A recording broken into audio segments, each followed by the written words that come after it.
Hello students, welcome to MACT exam 2025 जो MBA का exam है उसमें जो हम क्वांट रिवीजन कर रहे हैं। And this is the day 6 where will be discussing expected questions and these questions are generally PYQs and new questions. So if you have missed the earlier session, then you can find the link in the description and you can find the playlist also. And PDF आपको जो मेरा Telegram group है वहाँ पे आपको available हो जाएगा, that is quant prep 99. Okay, so let us start today's video. So we have the first question that a builder appoints 3 construction workers Akash, Sunil and Rakesh on one of his sites, and they takes Akash, Sunil and Rakesh takes 20 days, 30 days and 60 days to complete the work. How many days will it take Akash to complete the entire work if he is assisted by Sunil and Rakesh every third day, right? तो सबसे पहले हम इसका LCM ले लेते हैं, that would be 20, 30, 60 का LCM, that is nothing but 60. So 60 is the total amount of work that has to be completed, and then we'll be calculating the efficiency. So efficiency of A, or I can say Akash, is 60 upon 20, that is 3. Efficiency of Sunil is 60 upon 30, that is 2. And efficiency of Rakesh is 60 upon 60, that is 1, right? So now it is saying that we have the initiation of the work, that is first day, second day, third day, fourth, fifth, and so on, right? So first day Akash will do the work, second day Akash will do the work, and on the third day Akash plus Sunil plus Rakesh, all of 3 will work together, and fourth day Akash will work, fifth day Akash, and sixth day all will work, right? ये इस तरह से question है, all will work together.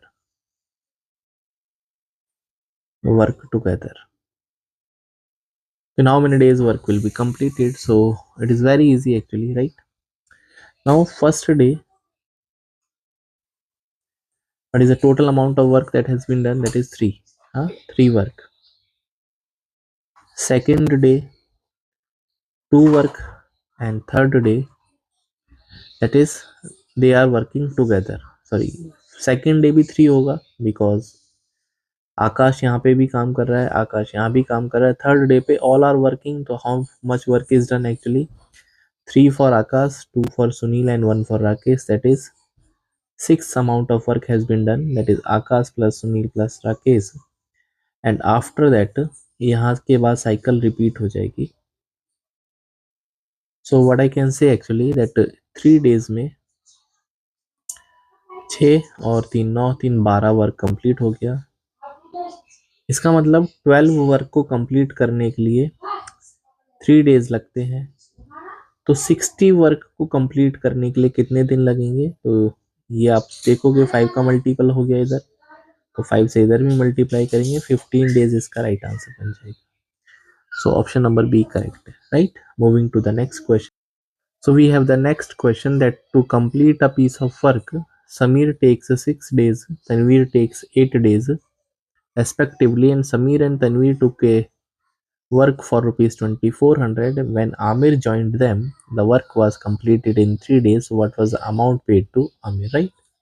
तो आमिर को कितना पैसा मिला ये निकालना है. कोई बात नहीं, हम निकाल देते हैं. देखो, सबसे पहले Sameer is taking 6 days to complete the work, Tanveer is taking 8 days to finish the work, and when Amir joined them, right? अगर आमिर भी इनके साथ आ जाता है तो ये together they are taking 3 days to complete the task, right? तो यहाँ पे अगर हम टोटल वर्क की बात करेंगे तो इनका LCM लेना पड़ेगा, that is 8, 6 और 3 का, which is 24. So efficiency of Samir would be, that is the work upon the time. हाँ, तो जो efficiency होता है work upon the time होता है, that is 4. And efficiency of Tanveer, that is 24 divided by 8, 3.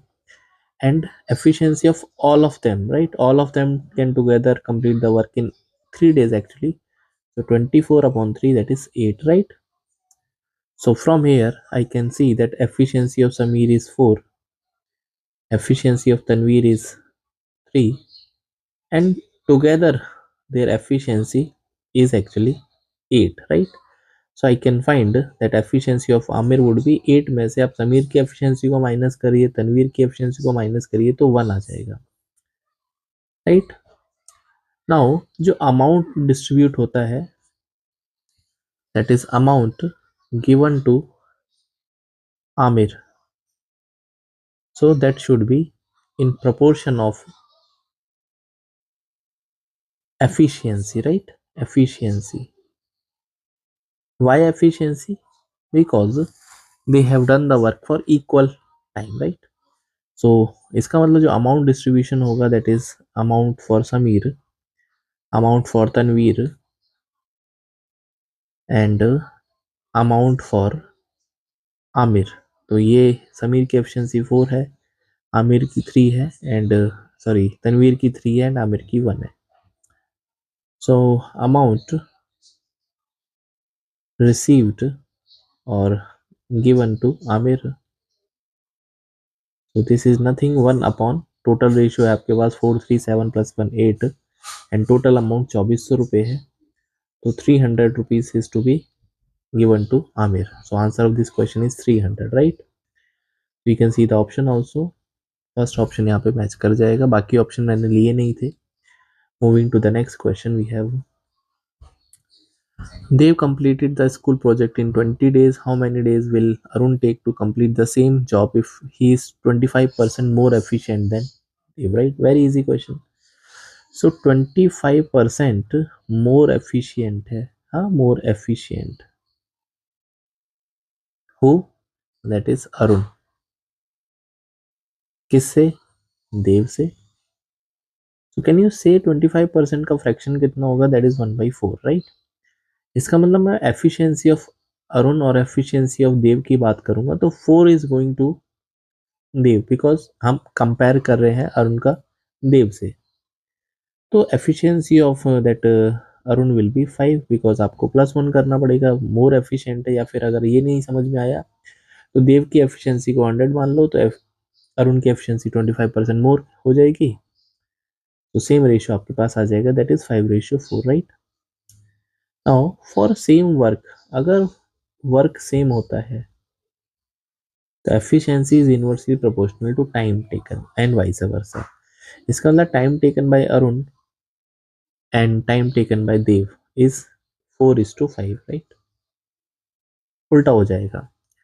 Now Dev is taking 20 days, इसका मतलब 4 times करना पड़ेगा, तो Arun will be taking 4 time करके 16 दिन। इसका राइट आंसर है, you can check option number C correct है। Moving to the next question, Sonal and Preeti started working on a project and they can complete the project in 30 days. So Sonal plus Preeti, they can together complete the work in 30 days. Sonal worked for 16 days and Preeti completed the remaining days in 44 days. तो इसका मतलब 30 days भाई work होता है efficiency into the time, तो letter denote the efficiency, इसका मतलब जो टोटल वर्क हो जाएगा वो 30, that is the number of days, and efficiency of Sonal is S and that of P is Preeti is P, and ये work Sonal ने 16 दिन काम किया और बाकी जो काम है प्रीति ने 44 दिन किया, तो this is 30S plus 30P should be equals to 16S plus 44P. So taking the similar terms to the same side, so this will be 14S and this would be 14P. इसका मतलब both are equally efficient. तो S और P का जो ratio है 1:1 का रेशियो, both are equally efficient. So how many days Preeti have taken to complete the entire job, right? So time taken by Preeti निकालना है, so work upon efficiency of Preeti. So what is the work actually, तो अगर हम work की बात कर रहे हैं दोनों की एफिशिएंसी को अगर मैं के अज्यूम कर लेता हूँ, so total work would be 30 × k + k, that is 60 k हो जाएगा। सो 60 k divided by efficiency of Preeti is k. So time taken by Preeti alone is 60. Is the right answer, option number E. Moving to the next question. Ram and Shyam are standing at two ends of a room with a width of 30 meter. Ram and Shyam, they start working towards each other along with the width of the room with a speed of 2 and 1, right? तो ये इसकी 2 meter per second and that is 1 meter per second. Find the total distance traveled by Ram when he meets Shyam for the third time, right? ये meeting बोलता है third time आपको मिलना है, right? तो सबसे पहले हम टाइम ऑफ फर्स्ट मीटिंग निकालेंगे। तो 30 मीटर का गैप कवर अप करना है एंड इनकी जो रिलेटिव स्पीड है that is they are in opposite direction 2 + 1, so 30/3 that is 10 second. Time of second meeting अगर मैं देखता हूँ, अभी मान लेते हैं भाई 10 सेकेंड में डिस्टेंस ट्रेवल्ड बाई राम। सो भाई 10 सेकेंड राम चला और उसकी 2 की स्पीड है तो 20 मीटर हो जाएगा, राइट? तो आई कैन से यहाँ पे ये पहली मीटिंग यहाँ पे होगी, ये 20 मीटर कवर अप करेगा, ये 10 मीटर कवर अप करेगा। and after that Ram is going in this direction, Shyam is going in this direction, and now for the second meeting Ram will be going this way and Shyam will be going this way. So for the second meeting they have to cover the double the distance, so distance would be 60 and again they are relatively always in the opposite direction, so यहाँ पे हमेशा 2 + 1 आएगा तो 60/3 that is 20 seconds. And similarly for the third meeting 60 again 2 + 1 that is 20 seconds, right? So total time कितना लगेगा तीनों meetings के लिए, that is 10 + 20 + 20, तो 50 सेकेंड तीसरी मीटिंग के लिए इनको लगेगा। Now we have to find the distance traveled by Ram. So distance traveled by Ram is nothing but the speed into time. So the speed is 2 and the time आपके पास 50 second है, तो ये 100 metre हो जाएगा। Option number इसमें D correct है। Hopefully it is clear. If you have any doubt you can rewatch, else you can leave your comment so that I can give you the clarification. Moving to the next, the man decided to cover a distance of 6 kilometer in 84 minutes, right? 6 kilometre चलना है उसको, for example P2Q 84 minutes में चलना है। He decides to cover 2/3 of the distance at 4 kilometre per hour. इसका 2/3 करेंगे of 6 that is 4 kilometre, तो 4 kilometre की स्पीड है 4 kilometre per hour and the remaining distance at some different speed, find the speed after 2। ठीक है, इस speed को x मान लेते हैं किलोमीटर पर आवर में, तो आपको x निकालना है। बड़ा सिंपल सा हो गया, ठीक है, बहुत मुश्किल नहीं है। तो सबसे पहले इस पॉइंट को अगर मैं मान लेता हूँ, इसको हम r पॉइंट मान लेते हैं। So time taken to cover PR, so 4 kilometre per hour की स्पीड के हिसाब से उसको 1 घंटा लगेगा। तो टोटल जो आपके पास टाइम है, जो आपने बोला था वो 84 मिनट्स का है, तो बैलेंस टाइम कितना बचेगा आपके पास, 84 - 1 आवर का मतलब 60 मिनट हो गया, 24 मिनट। अब 24 मिनट में जो डिस्टेंस बची है वो 2 किलोमीटर बची है। So speed is nothing but 2/24 minute, और इसको आवर में कन्वर्ट करेंगे तो 24/60, 2 × 60/24, so 5 kilometre per hour. Option number यहाँ पे फर्स्ट करेक्ट है। Moving to the next question, while going to office Ramesh travels at the speed of 30 and on his way back he's traveled at the 45, so what is the average speed, right? So I tell you the direct way to solve this question. So suppose person is going d distance,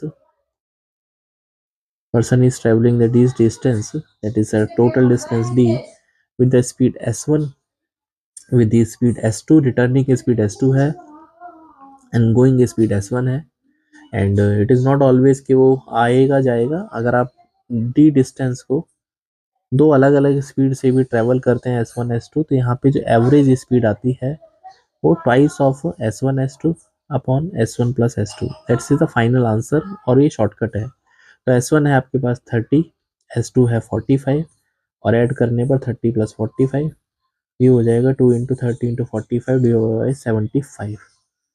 सो 15 3 जा 15 5 जा 5 से हो गया 6, so 18 × 2 36 kilometre per hour इसका right answer है। Moving to the next question, So we have another question, that is, in a library the ratio of number of story books to the non-story books. So story book to non-story book, ये आपके पास 4:3 है, and the total number of story book was 1248, तो ये आपके पास 1248 है। सो I can say 4 3 is 12, ये आपको 312 से मल्टीप्लाई आपने किया है, दैट इज 4/3 इक्वल्स टू 1248। तो आप इसको के मान लेंगे, तो आप इसको जब सॉल्व करेंगे तो 312, तो के की वैल्यू हो जाएगी 936। मतलब यहाँ पे जो नॉन स्टोरी बुक है ये आपके पास 936 है। when some more story books were added, right? So sorry, और आपने स्टोरी बुक ऐड करी, the ratio become 5:3। so find the number of story books जो लेके आए हैं, right? इसका मतलब न्यू रेशो जो है, new ratio story to non story book, that is 5:3।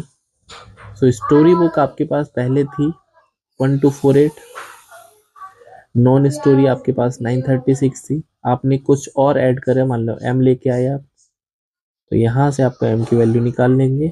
सो 3 3 जा 9, 312। So m equals to 312 into 5 minus 1248। So this is going to be that is 1560 minus 1248। m is nothing but 312। Option number A correct है, ठीक है। बाकी question हम लोग next class में cover up करेंगे। Till then you can connect with the quant prep 99 if you are preparing for MSCT MBA examination. So bye, take care and see you in the next video. Bye. And you can find the PDF in the Telegram group.